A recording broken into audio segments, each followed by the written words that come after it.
Hello, আসসালামু আলাইকুম। আমি রুকসার। আজকে আমি আমার রান্নাঘর থেকে আপনাদেরকে আমার হাতের চালতার রেসিপিটা শেয়ার করব।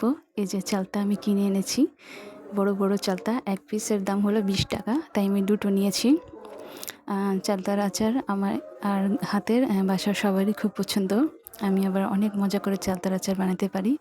তাই ভাবলাম আপনাদের কাছেও শেয়ার করি। তো চালতাটাকে এখন সুন্দর করে ধুয়ে নিতে হবে। এটাতে বালু লাগানো আছে। এটি ছিলকাটা ছিলে নিতে হবে। তারপর এটাকে টুকরো, টুকরো করে নিতে হবে। তো বাকি প্রসেসগুলো এখনই দেখানো হবে। চলুন ভিডিওটা শুরু করা যাক। এই যে চালতাটা ধুয়ে এটার মধ্যে না মানে চালতাটা ধুয়ে আমি টুকরো, টুকরো করে নিয়েছি। অনেক কষ ছিল এটাতে। সো এটাকে সিদ্ধ করে পানি ফেলে দিয়ে তারপর আচারের প্রসেসটা শুরু করা হবে। তো আমি পুরো প্রসেসটা দেখাবো। ভিডিও দেখে পাশে থাকার জন্য ধন্যবাদ সবাইকে।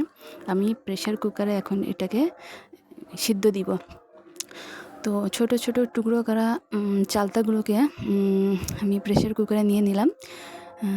এই যে আমি প্রেসার কুকারে নিয়ে নিতেছি। এটাতে আমি ১ চা চামচ হলুদ দিয়ে দিব। চালতার আচারে একটু হলুদ দিতে হয়। আর বাকি সব আচারে হলুদ দিতে হয় না, কিন্তু চালতার আচারে হলুদ দিতে হয়। গরম পানি আমি করে নিয়েছিলাম। এখানে আমি গরম পানিটা দিয়ে দিলাম। এখন আমি এটাকে নাড়াচাড়া করে নিব। এই যে আর আমি একটু লবণ দিব, কারণ লবণ দিতে হয়। হ্যাঁ, এখন আমি ঢাকনাটা লাগিয়ে এখন খুরচুন দিয়ে একটু নাড়াচাড়া করে নিব। তারপর আমি ঢাকনাটা লাগিয়ে দিব। ঢাকনাটা লাগিয়ে দিয়ে আমি ১ সিটি করে নিব। ১ সিটিতেই চালতা গলে যাবে।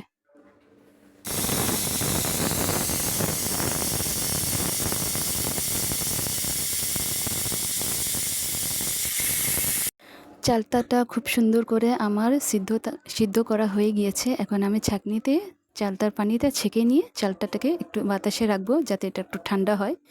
এটার কুকিং প্রসেসটা একটু থেমে যায়। এটাকে পানি ছেঁকে বাতাসে রেখে দিব। আর এটাকে ঠান্ডা পানি দিয়ে ধুয়ে পরিষ্কার করব না, নাহলে মজা খারাপ হয়ে যাবে। তো আমি এটাকে একটু সাইডে রেখে দিব। আর বাকি মশলাগুলোকে আমি দেখিয়ে দিব এখনই। অনেক সুন্দর একটা ঘ্রাণ আসতেছে। অনেক সুন্দর চালতার একটা টক স্মেল, একটা হলুদের একটা ঘ্রাণ। খুবই অসাধারণ একটা ঘ্রাণ আসতেছে। কাছেতেই মানে এত সুন্দর। আমি সামনে থেকে আপনাদেরকে একটু দেখাই এটা কি সুন্দর লাগতেছে। এই যে ওয়াও! এখন এটাতে যা, যা মশলা লাগে তা আমি আপনাদেরকে দেখিয়ে দিব। হ্যাঁ, এটাতে আমি আগে আমি সর্ষের বাটা করে নিয়েছি অনেকগুলা। সর্ষে বাটা এই যে সর্ষের বাটা দিয়ে এটাকে মাখিয়ে আমি ২ ঘন্টা ফ্রিজে রেখে দিব রেস্টের জন্য। চালতার আচার যখনই বানাবেন, চালতাটা সিদ্ধ করে পানিটা ফেলে দিবেন। আর সর্ষে বাটাটা চালতার মধ্যে খুব সুন্দর করে মাখিয়ে নেবেন। আমি খুব সুন্দর করে সব চালতার মধ্যে মাখিয়ে নিয়েছি। এটা সময় নিয়ে মাখাতে হবে, মানে একটাও চালতা যাতে বাকি না থাকে। সব চালতাটার মধ্যে সর্ষে বাটাটা আমি খুব সুন্দর করে মাখিয়ে নিলাম।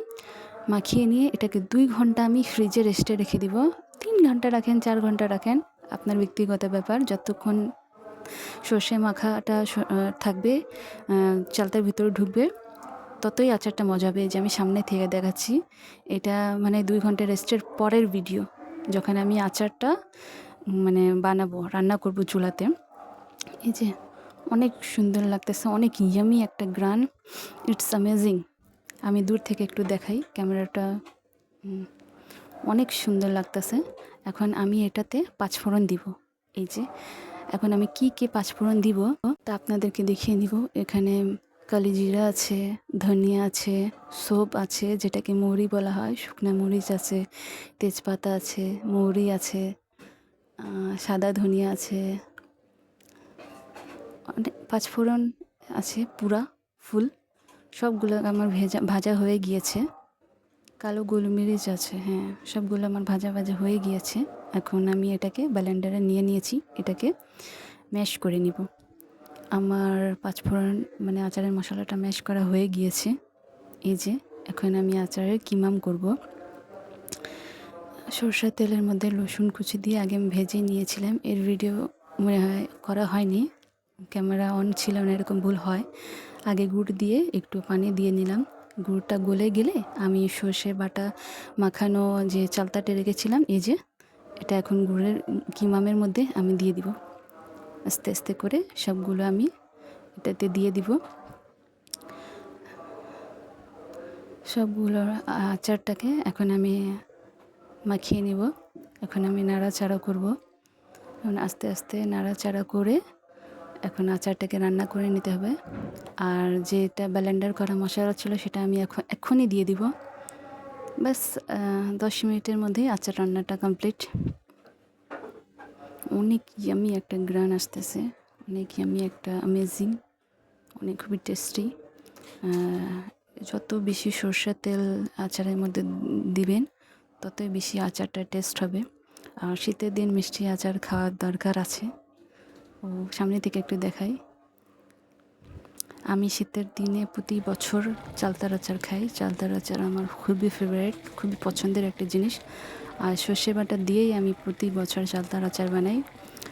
আমার আচার রেসিপিটা কেমন লাগলো আর কারা কারা চালতার আচার খেতে লাইক করেন অবশ্যই আমাকে কমেন্টস করে জানাবেন। এই যে আমার চালতার আচার রান্না হচ্ছে, আরও কিছুক্ষণ এটাকে রান্না করা হবে। আমার ভিডিও দেখে পাশে থাকার জন্য ধন্যবাদ।